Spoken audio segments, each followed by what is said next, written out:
Hi and welcome to the Children's Mercy Autism Training Series. I'm Christina Kapalu, one of the licensed psychologists at Children's Mercy, Kansas City. Today I'll be talking to you about applied behavior analysis.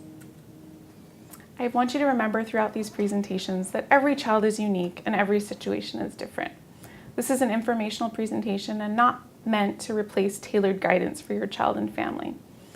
Examples provided here may not be appropriate for your child and family, but serve as a guiding point for your accessing of ABA services. And the views expressed here are not necessarily those of Children's Mercy or UMKC. If your child was diagnosed with autism, you've likely at least heard of ABA before.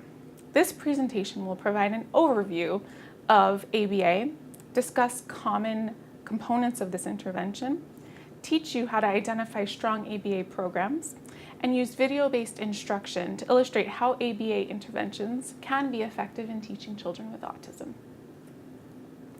I would like to suggest a structure for today's presentation that will provide you with a more rich and interactive experience. I encourage all those watching to pause when you see this pink play symbol and to navigate on a separate screen to the websites listed on my slides, and watch the videos provided on each slide. After pausing my presentation, you can return and we will talk through the key points of those videos. You can also find the links to the websites in the accompanying documents section of the Children's Mercy Autism website. Let's get started. The first video I'd like you to watch is a brief introductory video about applied behavior analysis found at the Interacting with Autism website at the link you see below. Again, you can find these links on our website in the accompanying documents section. So please take a moment to pause and watch the video for me.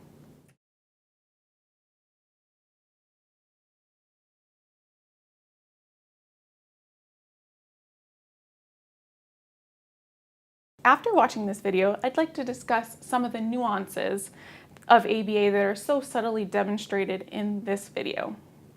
The first thing I'd like to point out is that ABA for young children often involves teaching a wide range of skills such as communication, interaction, social skills through structured play. And this is a key element for intervention in children this young.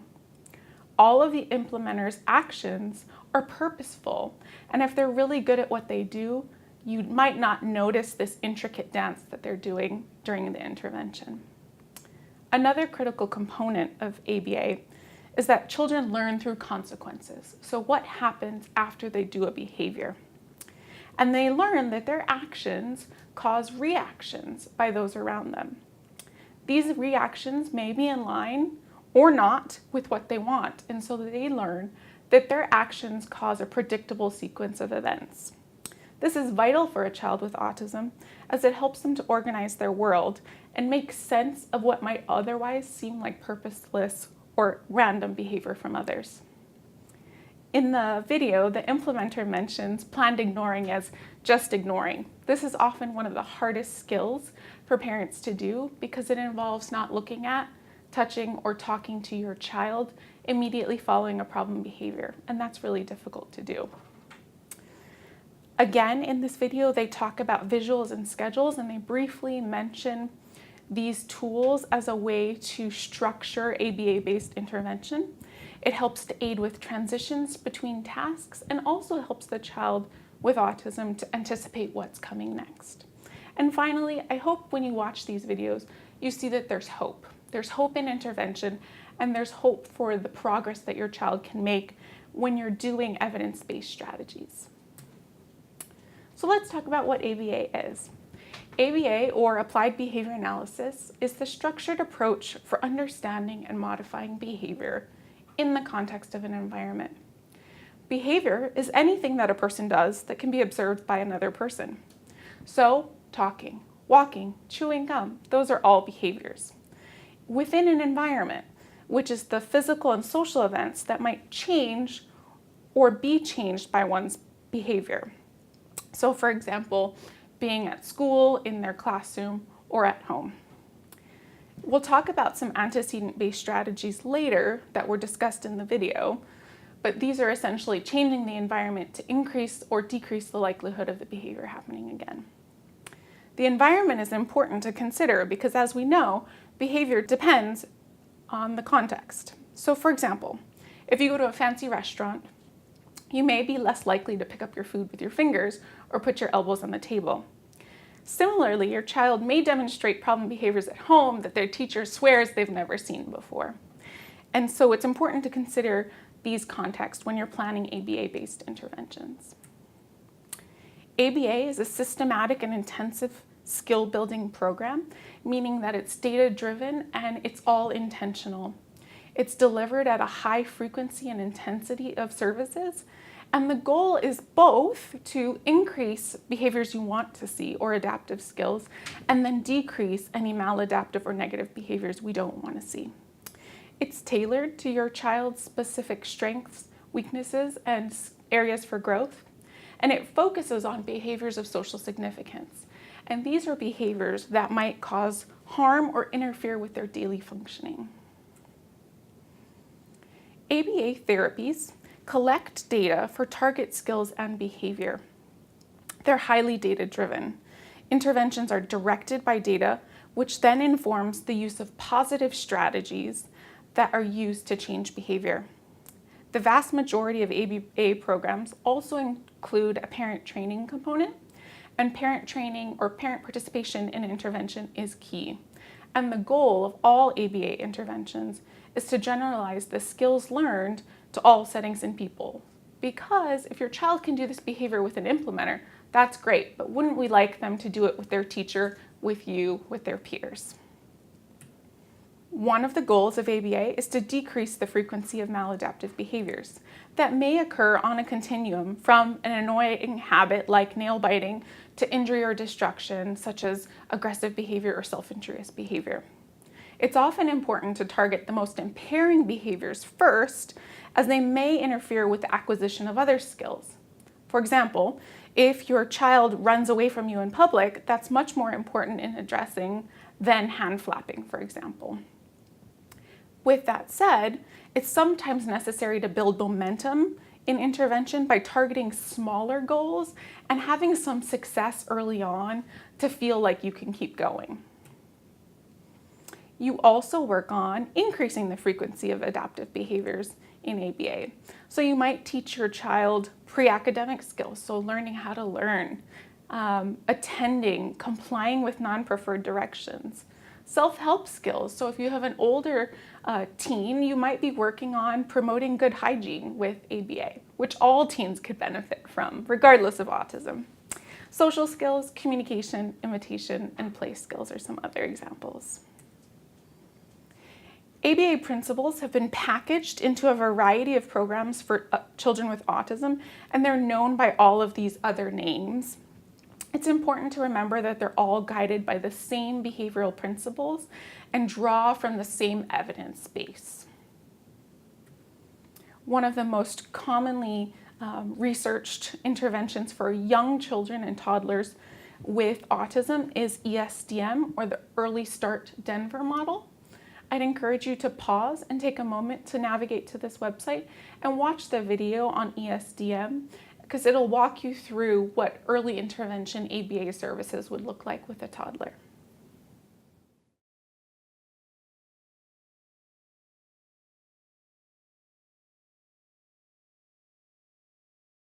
Welcome back. Let's highlight a few key points from that video. In ESDM, the child and parent work together to create imaginative play that also encourages communication. Providers and parents respond positively and enthusiastically to all communicative attempts. This is key, especially for children with limited language. We want to highly reinforce any attempts to communicate, whether it's verbal or otherwise. The providers in this model offer play suggestions to help children scaffold their play. This is necessary because many children with autism don't instinctually know how to play appropriately. So if you can provide them with some support around imaginative play or ways to engage with others, they're more likely to be successful in this skill. The providers and parents in this intervention also use the child's interests to guide play. So for example, in the video, one of the children was really interested in farm animals and couldn't yet speak, but had farm animal sounds. And so they began by starting with imaginative play on a farm because it incorporated their interests, allowed them to use the verbal skills they already had, and allowed them to be successful before moving on. And finally, enthusiasm is key. It may sometimes be embarrassing or out of your comfort zone to be as excited as you are in these interventions, but that's really a key component of any intervention working, is being affectively enthusiastic as well as in your communication. Now that we know a little bit about what ABA is, let's talk about what ABA is not. ABA is not traditional psychotherapy or play therapy. Your child doesn't meet with a provider like myself once a week or once a month and just engage in random play. Instead, it's not a one-size-fits-all approach. So what works for one child in ABA may not work for another, which is why they take so much data and use assessment to drive intervention. Individual therapy, again, is not ABA, and it doesn't fix the problem. ABA believes that you can modify behaviors and you can adjust behaviors, but that's always occurring on a continuum and that you're flexibly matching the child's needs at the time. And ABA is not only used for children with autism, it's used for children with other neurodevelopmental conditions like Down syndrome and intellectual disability. Why ABA? ABA is the #1 recommended treatment for autism because it's a best practice treatment. It's empirically supported, which means that there's over 40 years of strong research and over 600 published articles on the efficacy of this intervention. And we all have limited time and resources, and part of the reason this is recommended is because we know it works. And if you have this limited pool of resources, let's invest in things we know work. It's targeted. It's targeted to your child's specific needs, and so is most likely to produce meaningful gains for your child and family. And it's data-driven. So ABA doesn't rely on guessing where your child is. It's constantly assessing and creating targeted goals based on those assessments. There's a strong evidence base for ABA therapy, as I mentioned, and I want to discuss briefly some of it with you. ABA-based strategies are the most effective and only evidence-based treatment for autism. The caveat, again, is that ABA has been packaged in other formats, so you may hear about a strong evidence base for another ABA-based treatment. To be most effective, children need 25 hours or more of treatment between the ages of 2 and 5, which can feel very overwhelming or can feel like a missed opportunity for parents of children over the age of 5. However, the takeaway is the research shows that every little bit helps and that intervention at any age can be effective. So even 1 hour per week of professional support, just training parents to implement strategies in the home, can result in significant functional improvements. So don't fret if your child's above the age of 5 or if you're not able to attain 25 hours or more of service. Early gains from ABA treatment translate into millions of dollars in saving across the lifespan, including less restrictive educational placements, more functional independence in adulthood, and better functional outcomes.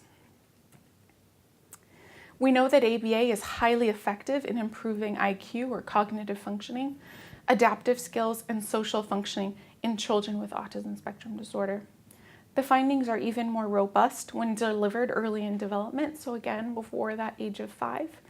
And 50% of children with autism and mild intellectual disability who received early intensive ABA services attain normal IQs and are educated in regular classrooms with minimal assistance.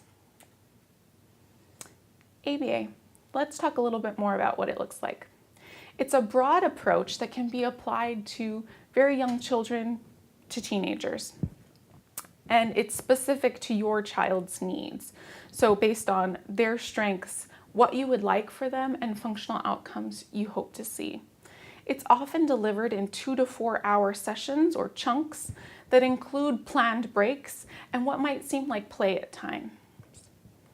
It's delivered at a frequency of up to 40 hours per week, although it often varies in intensity from 25 to 40.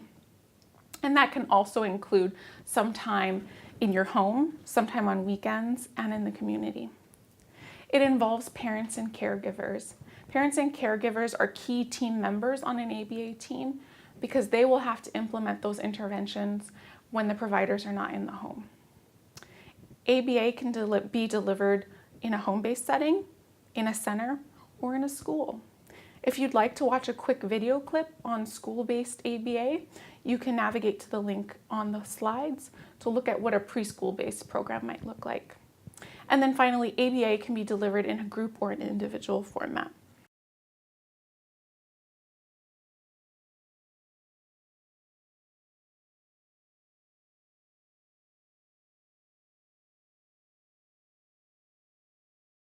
A wide range of skills can be targeted with ABA interventions. And ABA programs will be picked based on your interest and what you would like to see for your child.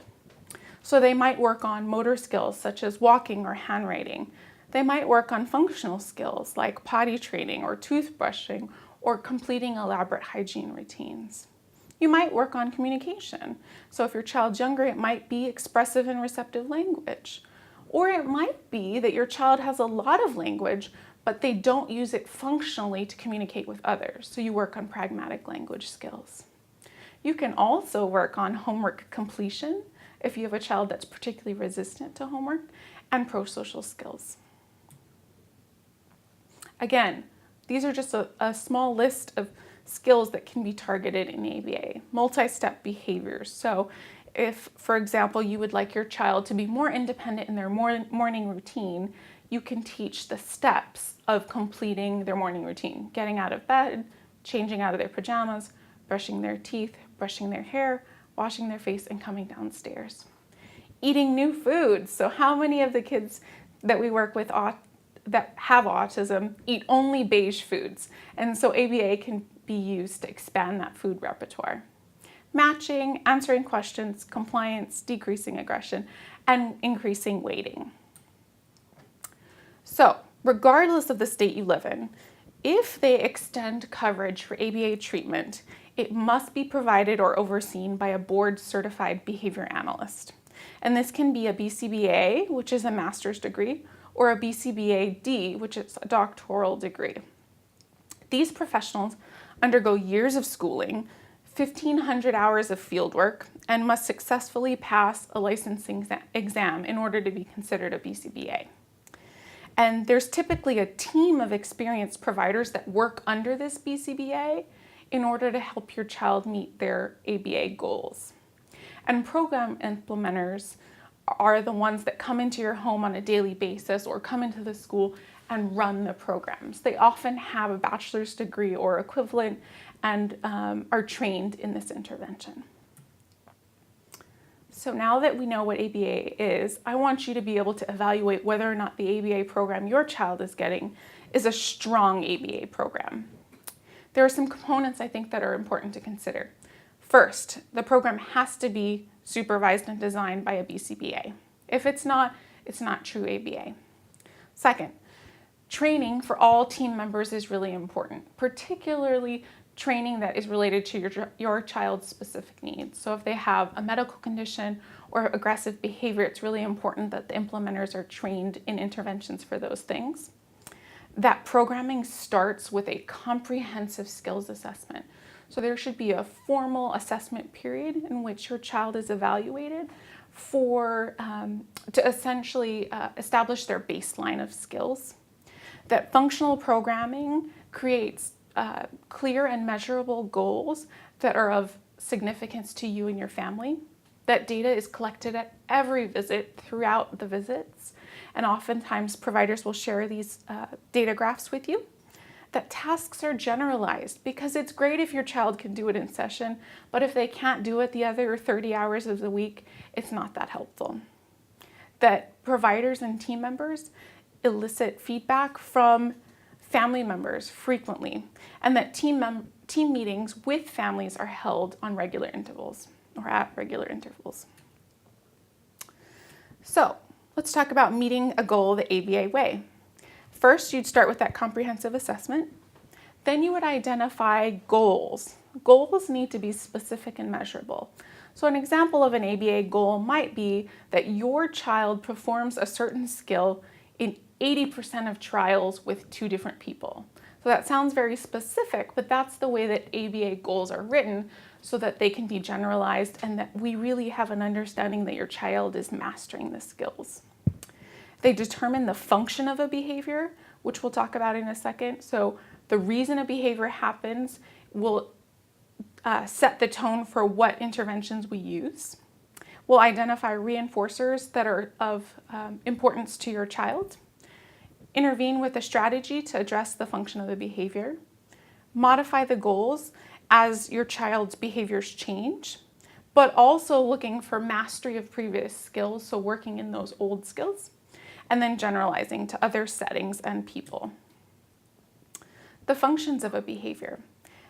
There are 5 basic functions of behavior that we can intervene on.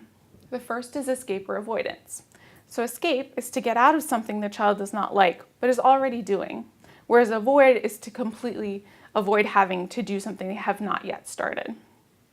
It might be to gain attention, to parent, provider, or peer attention. Remember that attention does not necessarily mean positive attention. It just means that somebody is talking to, looking at, or touching them. This can include scolding or reprimanding. To obtain a tangible item, so to get something they want. I hit my peer because I want the toy they have. It might be reinforced by sensory properties. For example, sometimes putting items in your mouth or eating inedible objects is reinforced by the sensory sensation that you get. Or a behavior may be done to communicate with others. I'm hitting you because I don't like that. Oftentimes, if we can increase functional communication, we can decrease maladaptive behaviors. Let's briefly talk about some terms, including reinforcement and punishment. I think these terms are used incorrectly a lot, and so it's important to really understand what they mean. In ABA terms, reinforcement is something that happens immediately after a behavior that makes it happen more often. It doesn't have to do with valence, so positive or negative. It has to do with whether or not the behavior occurs more frequently the next time or after that. Whereas punishment is anything that happens after a behavior that makes that behavior happen less often. And then when we think about positive and negative, I want you to think about it in terms of addition and subtraction versus good or bad. So if you're having positive reinforcement, it means you're adding a stimulus in order to increase the likelihood of a behavior. So a child gets a reward for doing a behavior that you want. You're adding something positive, and that makes that behavior happen more frequently. Whereas negative reinforcement is where you're removing something in order to make something happen more frequently. So your child does well at school and you decide you don't have to do your chores tonight because you got straight A's on that test or on your grades. Punishment, so positive punishment might be adding a grounding because your child came home late and missed curfew. Negative punishment would be removing a stimulus in order to make a behavior happen less frequently. So maybe removing a privilege or access to something because they didn't do something they were supposed to do, with the goal of decreasing the frequency of that behavior. Another set of terminology you might hear about in ABA is the ABCs and sometimes Ds of behavior. We'll talk about each of these in depth, but A stands for antecedent, B, behavior, C, consequence, and D, deficits and skills. Antecedents are events that come before or trigger the problem behavior. So, for example, the parent tells the child to clean up their toys, they begin to scream and throw a fit. The antecedent is the parent telling the child to do something. An electronic device runs out of batteries and the child throws it down the hallway. The antecedent is something running out of batteries. Or a sibling taunts a child, and so the child demonstrates the behavior of hitting another child. Consequences are events that happen immediately after a problem behavior. So what is, even if unintentionally, increasing or maintaining this problem behavior? One classic example, parent says no to candy in the checkout line. The child cries, parent gives the child the candy because they're embarrassed and to keep them quiet. Child throws an object and parent scolds them, so addition of parental attention makes it happen more frequently. If you'd like to track the ABCs of a behavior, you can fill out an ABC chart just like this that might have the date, the time, the ABCs, and then you can hypothesize the potential function of a behavior. You can find a printable copy of this ABC chart on our website if you want to print it out and track some behaviors at home. Let's work through an example. So for George has some behaviors including aggression and verbal outbursts. So on October 24th at 9 in the morning, he is asked to pick up his toys, which is the antecedent. The behavior is he screams and cries. The consequence, or what happens immediately after, is the teacher talks to George about appropriate behavior while he is still playing with the toys. The function might be he's avoiding cleaning up. Another example, George is asked to go to the resource room. He begins to scream and cry and throw a book. The paraprofessional tells him no and helps to get the materials cleaned up. This might involve the function of avoiding a transition. Finally, a peer takes a toy. George hits them. The peer is removed from the area. And the function of this behavior might be to express distress or obtain a tangible item. So again, reinforcers, something presented after a behavior that increases the likelihood of that behavior happening again. A punisher is something presented after a behavior that reduces the frequency of that behavior in the future. And then an alternative behavior is a more acceptable taught behavior that serves the same function as a problem behavior. So for an example, an alternative behavior, instead of eating pieces of carpet or your diaper, you might teach a child to chew on a chew tube so that they get the sensory sensation that they're looking for and they don't eat the inappropriate item. So let's work through a few of these. If the goal is to stop a tantrum and we think the function is to get parental attention, I throw this tantrum because every time I do, mom or dad turns bright red, they talk to me, they get really close, and interactions get interesting. The modification might be parent says nothing, stands up and leaves the room, which is really, really hard to do. If the goal is to teach the child to ask for a break, to reduce aggression, and the function is thought to be to escape a task, we might teach the child to use a break card, which is a symbol essentially that they keep out on their desk that they can use at any time to get an immediate break, and teach tolerance for non-preferred tasks in small increments. So they only have to work for 10 seconds at a time, and then 30 seconds at a time, and a minute at a time. So here are some examples of alternative behaviors you might teach for common presenting concerns. If your child elopes or wanders away from you, you might teach them the skills of staying with the parent. Provide frequent reinforcement for walking with a parent down a hallway and sticking next to them. If your child's having accidents in their underwear, you might have to teach the skill of toilet training. They may not yet know how to do that. If your child's throwing toys, because that's how they play with toys, as many children with autism do, you might have to teach them what toys are appropriate to throw, like shooting balls into a basketball hoop, or how to stack toys instead. Sleeping in your parents' bed, which is a hard problem to deal with, you might reward time spent in their own bed alone. Or interrupting by screaming, you might teach a child to touch the parent's arm to request their attention versus just screaming. Let's talk through some community resources. So now that we know what ABA is and why it is so recommended, how do you go about obtaining it? One way is you might check with your local chapter of Autism Speaks and visit the Family Services tab on their website and search for ABA services offered in your state. So you can navigate down and it'll look on a map about where there are services offered in your area. You can check your local chapter of the Autism Society of America to find state-by-state resources.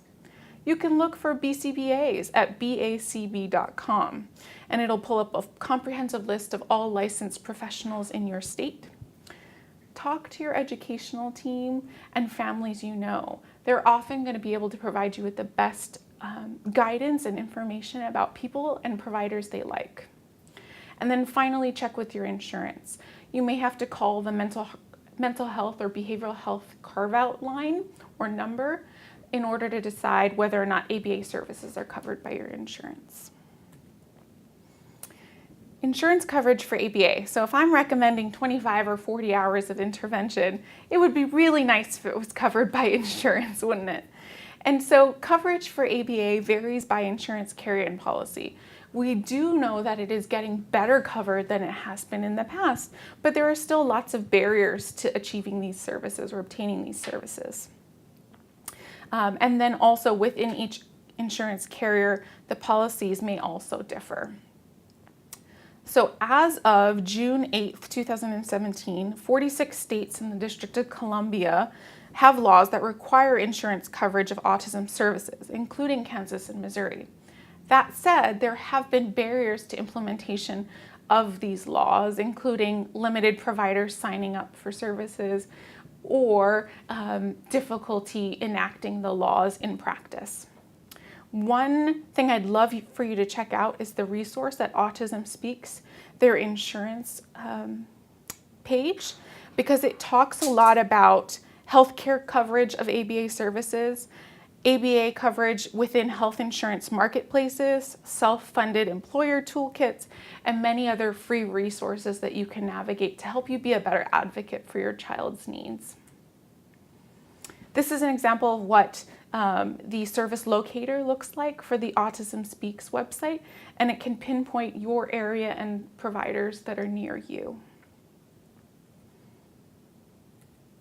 And then finally, I'd really like you to spend some quality time with these three resources. I think these are three creditable and reputable resources that'll provide you with really good and evidence-based research on autism and ABA. The first is Interacting with Autism, which you've been watching videos through on this training. AutismSpeaks.org and Autism Society. They have a lot of great free resources for families as well as for people working with children with autism. Thank you for your time today, and please navigate to our website to see a list of other trainings.